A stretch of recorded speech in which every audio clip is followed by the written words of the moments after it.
Bom dia, ouvintes da Rádio Campo Maior, especialmente servidoras e servidores do município, a Beatriz, a nossa ajudante de gravação, o pessoal da rádio, Margarida Pimenta, assistente social e professora, servidora do município, filiada a este sindicato que está participando conosco hoje, a nossa convidada, internautas. Hoje são 26 de julho de 2025. Eu sou Águida Maria e este é o programa Sindicato em Destaque, uma realização do Sindicato dos Servidores Públicos Municipais de Xeramobim, que traz assunto de interesse dos servidores. E para hoje os nossos assuntos são precatório, segunda parcela, plebiscito popular, reajuste dos professores aposentados, a participação da Guida e os nossos informes. E começando pelos nossos informes, eu lembro a você que o nosso horário especial do mês de julho vai até o dia 31. Então, até o dia 31 a gente vai estar encerrando o nosso expediente às 12 horas. A partir do dia 1º de agosto, a gente volta com o horário normal, tanto nos telefones quanto na nossa sede, aqui na Rua Dias Ferreira. E também eu lembro a você que a gente tem parceria com os descontos interessantes em alguns estabelecimentos comerciais para quem é servidor, servidora afiliados, né? Nós temos parceria com a Ótica Reis, com a RA, com o Kionda, Pedro Motos, Farmácia Maia, Espaço Fitness, a Clinilab e a Prontomed. A gente já publicou, está circulando já nos nossos grupos de servidores, um cardzinho com as parcerias e o desconto devido em cada um desses espaços comerciais, tá bom? E lembro também que a gente conta com assessoria jurídica gratuita para causas trabalhistas, né? Apenas, só para causas trabalhistas, pessoal. Às vezes a pessoa liga, o advogado do sindicato faz divórcio? Ele faz, mas só que não é pelo sindicato, tá bom? Para a assistência gratuita que o sindicato oferece, é só para as questões trabalhistas mesmo. Certo? Então, você pode ligar no 9723-3133 para fazer o seu agendamento, tá? O advogado, ele vem atender pessoalmente aqui no Sindicec uma vez por semana, mas é preciso fazer um agendamento porque a demanda é, assim, um pouquinho grande, né? E não tem como atropelar todo mundo, chegar de uma vez, né? Então, tem que vir um de cada vez, agendadinho, tá bom? Por gentileza, na medida do possível, agende. É claro, se você tiver uma emergência e você chegar aqui, você não vai sair daqui sem uma resposta, né? Sem uma satisfação que seja, um agendamento, uma coisa, um encaminhamento qualquer. Mas é sempre bom agendar. Agora temos a participação da servidora Margarida Pimenta Gotes. Ela é assistente social do município de Xeramobim, filiada a este sindicato. Ela também é professora da rede estadual de educação aqui no município de Xeramobim.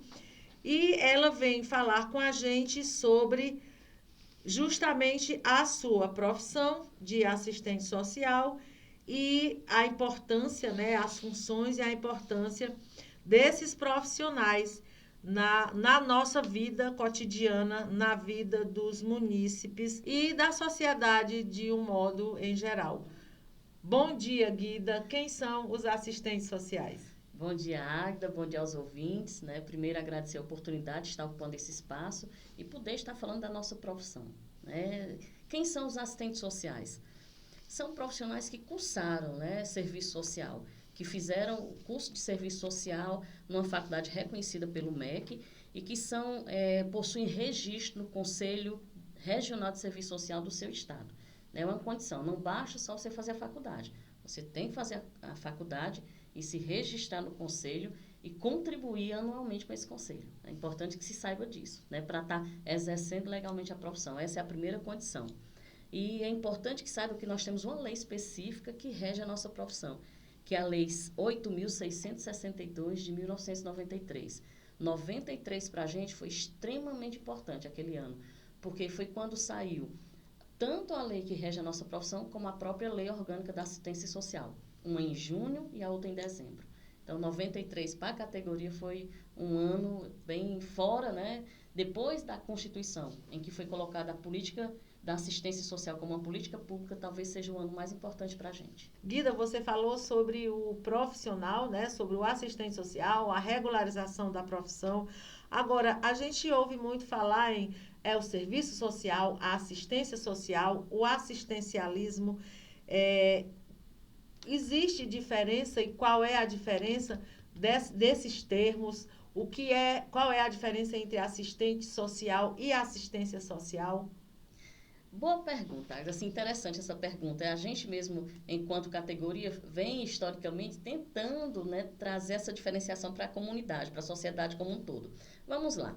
Como eu já disse, o assistente social é o profissional com graduação em serviço social, lembrando, concurso reconhecido pelo MEC e registro no CRES, que é o Conselho Regional de Serviço Social do Estado. O serviço social, né, é a profissão de nível superior regulamentada pela Lei 8.662 de 93, né? E a assistência social? A assistência social é a política pública prevista na Constituição Federal e direito do cidadão, não um favor. É importante que se diga, né? Não é o... E aí eu vou já dizer a diferença para o assistencialismo. Assim como a saúde, a educação, a previdência. A assistência social é uma política do mesmo modo que essas outras, né? E ela é regulamentada pela Lei Orgânica da Assistência Social, a LOAS, né? Que aí tem a história do benefício, que às vezes as pessoas confundem também, constituídos como das áreas de trabalho de assistentes sociais. E aí vem para a questão do assistencialismo, que é uma coisa que a gente combate, né? Vem combatendo ao longo dos anos, que é uma forma de oferta de um serviço por meio de uma doação, de favor, de boa vontade ou interesse de alguém e não como um direito. É a grande diferença. As pessoas ainda confundem e acham que fazer assistência social é distribuir cesta básica ou fazer caridade. A gente faz isso como pessoa, mas não como política pública. Política pública é nossa obrigação, né? Nós temos que exercer como um direito de qualquer um que chega até ela. Diferente da saúde, a assistência social é para quem dela precisa. Ela não tem esse caráter universal. Mas é interessante que ela não é contributiva. Ninguém tem que contribuir com a Previdência para ter direito. Qualquer cidadão numa situação de vulnerabilidade, que pode ser uma coisa temporária, que não diz respeito tão somente à questão financeira, porque às vezes pensam, associam vulnerabilidade, vamos dizer, a ausência de recurso financeiro, mas não é só isso. Uma vulnerabilidade pode ser uma situação de violência, situações outras, ausência de moradia, dentre outras situações. Eu estou dando exemplos simples para que as pessoas possam acontecer, exatamente, situações emergenciais. E ainda tem um outro termo que não está posto aqui nesse documento, mas eu acho interessante fazer a menção, é a velha ação social. Ação social não é política pública, né? As pessoas retirem isso do seu vocabulário. Não existe mais, depois do SUAS, do Sistema Único de Assistência Social, essa história de ação social. Ação social é uma ação humana dotada de sentido, é uma ação individualizada, não é uma política de Estado. A assistência social, sim, é uma política de Estado. Então, pessoal, acho que agora ficou bem claro, né? Há uma campanha de doações, uma coisa assim, num caso específico, que a gente, como pessoa, faz, é muito comum, né? Você participar, você fazer um Pix, você arrecadar para fazer cesta para uma pessoa que está precisando. Isto é uma ação social. Já os programas institucionalizados, né, os programas de assistência social institucionalizados, que nós temos vários aqui no nosso município e em todos os municípios, eles são obrigação do Estado. Eis aí a diferença, né? A assistência social é uma obrigação do Estado e é um direito do cidadão. Não é isso, Guida? Isso mesmo. Muito bem. Guida, e então, o que fazem os assistentes sociais? Bom, eu vou colocar algumas possibilidades, tá? Porque o leque é um pouquinho, vamos dizer, mais amplo do que está posto aqui, mas diante do tempo a gente precisa, né, objetivar. Então, nós analisamos, elaboramos, coordenamos e executamos planos, programas, projetos para viabilizar os direitos da população, bem como o seu acesso às políticas sociais, como a saúde, a educação, a previdência social, a habitação, a assistência social e a cultura, dentre outros, tá? Nós analisamos as condições de vida, né, dessa população e orientamos as pessoas ou grupos sobre como ter informações, acesso a direitos e serviços para atender às suas necessidades sociais.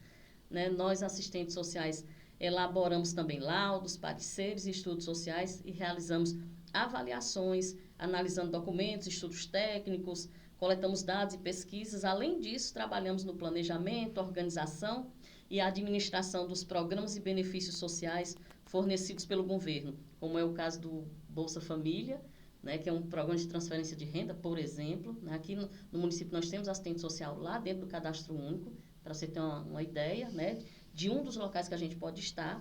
Né. A gente também trabalha na assessoria de órgãos públicos, privados e organizações não governamentais também. Tem essa possibilidade, porque às vezes as pessoas pensam que é só no serviço público. Outra coisa, movimentos sociais, né? Nós podemos ainda trabalhar como docentes nas faculdades e universidades que oferecem o curso de serviço social e temos algumas atribuições e competências privativas. Tem coisas que só o assistente social pode fazer. Nenhum outro profissional, por exemplo, pode supervisionar estágio de quem está no processo de formação. Não pode outro estar à frente de um serviço, do serviço social em qualquer órgão. Por exemplo, se o hospital tem um serviço social, ele tem que ser coordenado por um profissional do serviço social mesmo. Dentre essa, eu quis falar em âmbito geral, né, em linhas gerais, para que possam entender a dimensão do nosso trabalho, que vai desde a elaboração de uma visita domiciliar à gestão de uma política pública. Ou seja, em todos os setores do serviço público e também em vários setores dos serviços privados, tem que estar presente o assistente social. Em alguns de caráter obrigatório. Por exemplo, que acho que é uma outra pergunta, né, que a gente pode puxar aqui, fazer o link. Onde nós podemos trabalhar? É obrigatório nas equipes de CRAS ter um profissional do serviço social. É obrigatório. É um dos serviços que não... CRAS e CRES, por exemplo, que são da política pública da assistência. E outros são até optativos. Mas, por exemplo, no caso, a gente está lá na educação desde 2021.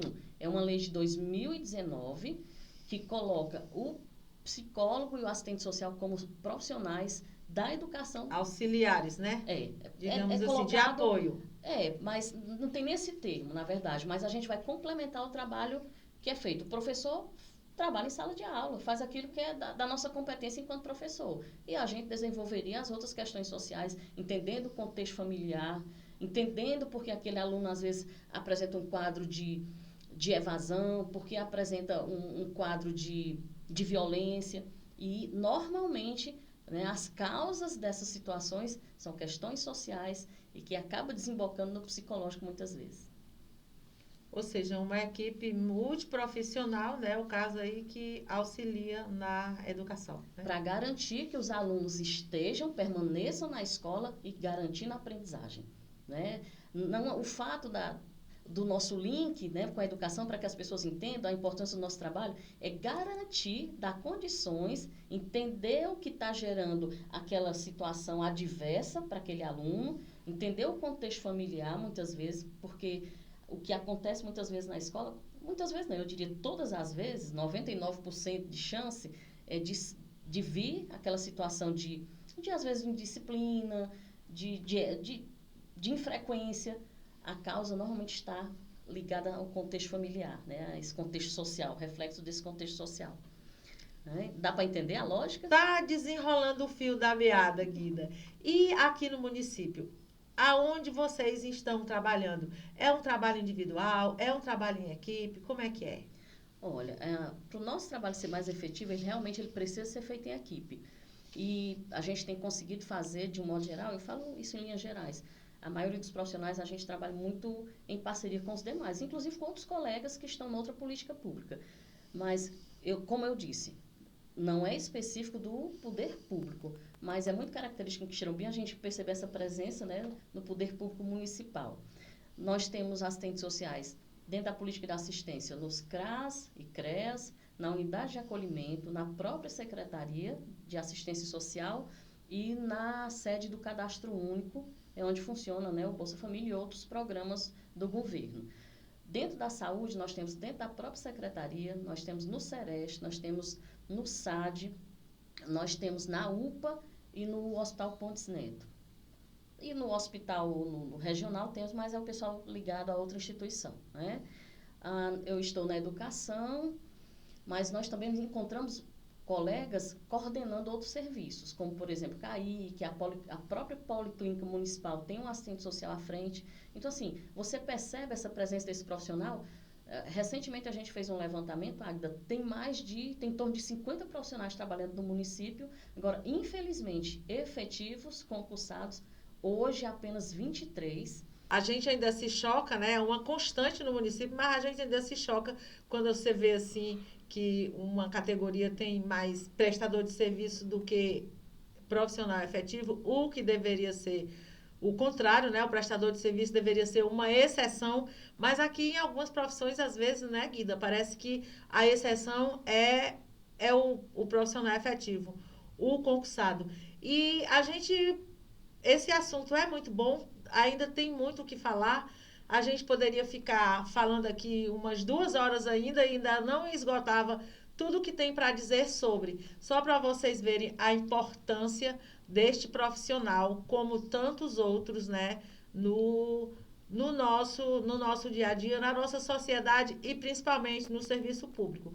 Então, eu já prometo que a gente vai continuar a conversa em outro programa, porque agora a gente não tem mais tempo, né, porque tem que tratar dos outros assuntos, mas este assunto continua, Guida.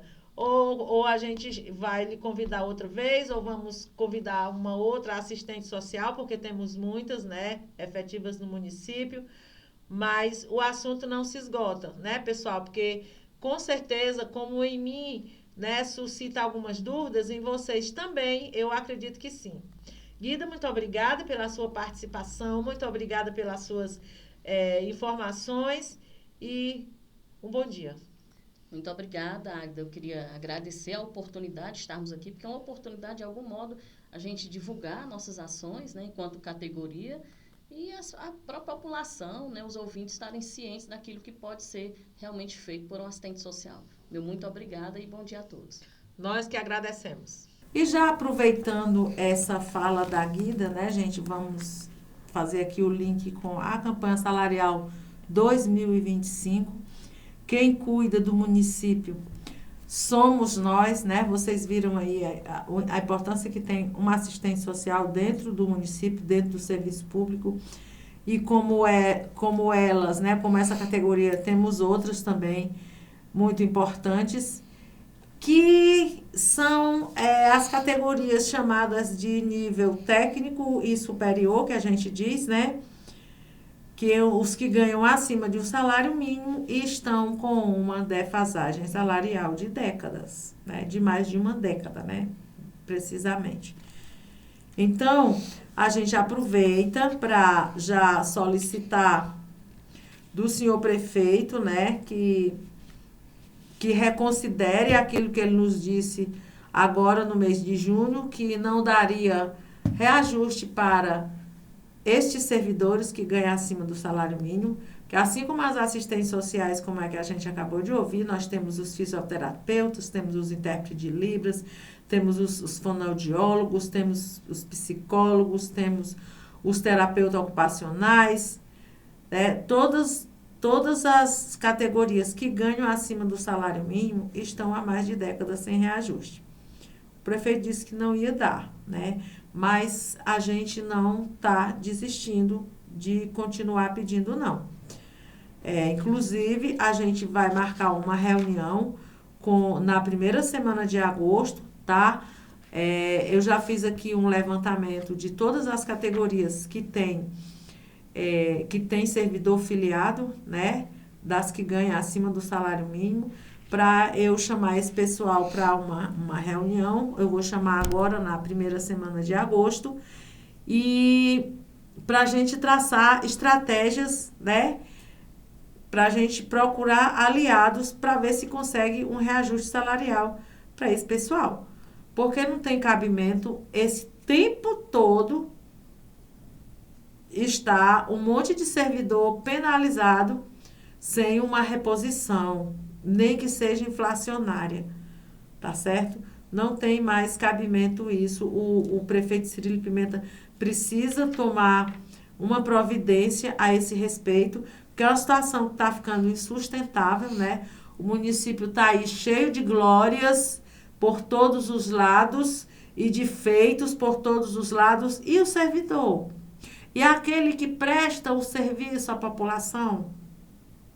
E estas categorias todas que estão aí penalizadas, né? Elas estão ficando de fora de todas essas benesses que o município anda recebendo. Esse pessoal precisa ser valorizado, é preciso que haja alguma reposição salarial para essas categorias, porque a situação já está insustentável. E a gente vai chamar no dia, não tem o dia certo ainda, é na primeira semana de agosto. A gente vai chamar todas as categorias, mas eu vou chamar vocês pelo WhatsApp, ligando, porque eu tenho os contatos, tá bom? Aguardem aí que a gente vai juntar forças aqui para ver se consegue um reajuste para vocês. E falando em reajuste, pessoal, foi aprovado nesta última quarta-feira, na sessão extraordinária da Câmara, o projeto de lei que reajusta o salário de professores aposentados, né? Que aumenta em 10% o salário dos professores aposentados que ganham até R$ 2.800, né? Dos que ganham acima do salário mínimo. E em 15% o salário dos professores aposentados que ganham o salário mínimo. Esse projeto foi aprovado na última quarta-feira. Eu já procurei o Castro, muita gente com dúvidas, né? Eu procurei o Castro, mas o Castro estava viajando. Ele disse que só iria chegar em Quixeramobim na quinta-feira e teria uma reunião à tarde e só iria se apropriar dessas questões aí da lei votada e tudo na sexta-feira. Então, nesta sexta-feira, eu não consegui falar com ele, até porque eu gravei o programa cedo por conta de outros compromissos que eu tinha, né? Aí não deu tempo. Então, na próxima semana, eu faço todo o detalhamento da questão do projeto de lei aprovado do reajuste dos aposentados. Mas uma dúvida eu já posso esclarecer. Se você tem 2 contratos de aposentadoria, né? Quando você tinha 2 concursos que tinham 40 horas, se você tiver 2 contratos de aposentadoria, você vai receber reajuste nos 2, tá bom? Se você tem 2 aposentadorias de um salário mínimo, você recebe 15% em cada uma.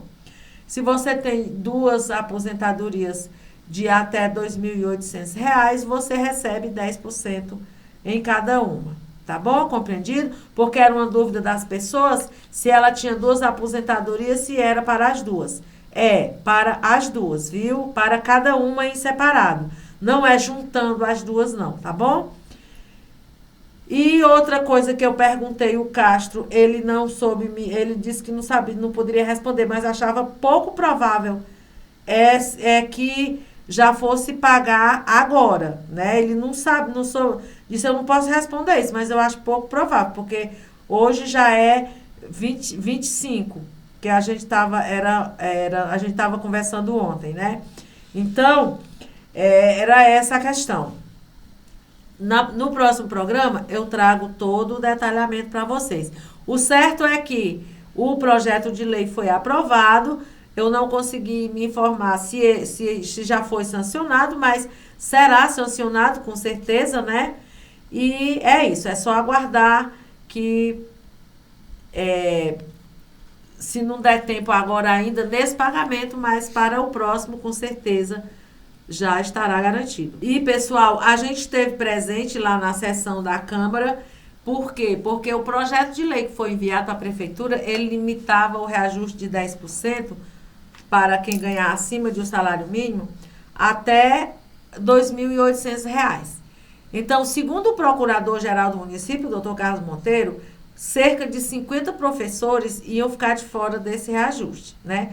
O que a gente fez aqui por alto, extraoficialmente, né, uma estimativa, um impacto financeiro muito pequeno. A gente não entende nem por que a prefeitura fez essa acepção, né, de aposentados, de professores aposentados. Então, a gente foi lá na tribuna, solicitamos dos vereadores, né, que eles aprovassem uma sugestão de mudança no texto que a gente levou e enviasse ao prefeito, né? Porque se o prefeito resolver colocar na lei, mudar o texto da lei, a mudança do texto já está aprovada. Os vereadores podem mudar o texto do projeto de lei que a prefeitura manda? Não podem, mas eles podem aprovar uma sugestão de mudança e enviar ao prefeito. Que se o prefeito quiser colocar, sancionar a lei já com o texto novo, já está aprovado, não precisa mais voltar para a Câmara, tá bom? Então, isso foi aprovado pela Câmara, a gente não sabe se o prefeito vai acatar ou se a gente vai ter que entrar noutra luta agora para conseguir o reajuste para esses professores aí aposentados que ficaram de fora. Mas a luta continua. Enquanto estiver faltando o reajuste para um servidor sequer, ou aposentado, ou pensionista, ou qualquer que seja, a gente está na luta. E falando, pessoal, sobre o precatório do Fundef, a segunda parcela que a gente está esperando receber, os valores já estão à disposição do juiz de execução, né? O juiz de execução é a penúltima etapa, né, do recebimento do precatório por parte da prefeitura, que é um juiz que pega os precatórios, vai pedir a atualização de valores e, em seguida, né, deixar à disposição dos entes, né, no nosso caso da prefeitura, para que faça o resgate, né, a transferência para as suas contas. Então, está nesse estágio. Tem uma previsão de, a partir do dia 8 de agosto, esse dinheiro já está à disposição da prefeitura para ela resgatar, pedir transferência para sua conta, tá bom? Esta é a previsão do precatório. Desde lá que a gente falou, os trâmites, os acontecimentos estão andando conforme com o que já foi anunciado. E como vocês já sabem, né, o doutor Valdeci, ele não é mais o nosso advogado já há algum tempo, já anunciei isso aqui no programa faz tempo, faz uns meses já. A gente já tem novo assessor jurídico que já foi referendado em assembleia e tudo. E ele soltou uma nota, né, divulgou uma nota essa semana aqui nas rádios locais, dando, né, os motivos dele, porque ele não é mais o nosso assessor jurídico, né, que tem a ver com as questões do precatório, mas eu não vou me ater nesses detalhes, porque tudo que a gente tinha a dizer sobre essa questão de precatório, assessoria jurídica e pagamento de porcentagem a advogado, a gente já falou, né? Está aí nos grupos dos nossos servidores filiados, tá lá nota, tá lá vídeo do programa que eu fiz o corte, botei lá. Então, mas para algum esclarecimento particular, individual, ou mesmo lá no próprio grupo, vocês podem acionar a gente lá e perguntar, viu? Lembrando a vocês que o doutor Valdeci, ele não é mais o advogado do Sindicec, mas ele continua sendo o nosso advogado nos precatórios, né? São 3 processos de precatório e ele é o nosso advogado nesses 3 processos, tá bom? E eu lembro a vocês também que votem no Plebiscito Popular. É só acessar Plebiscito Popular 2025, entrar lá no site e votar no Plebiscito Popular, que está pedindo o fim da escala 6x1, a isenção de imposto de renda para quem ganha até R$5.000 e a taxação dos super ricos. E o nosso tempo acabou por hoje, pessoal. Agradecemos a sua audiência, a sua paciência. Prometemos voltar na próxima semana. Um bom final de semana e uma boa semana para todos e todas.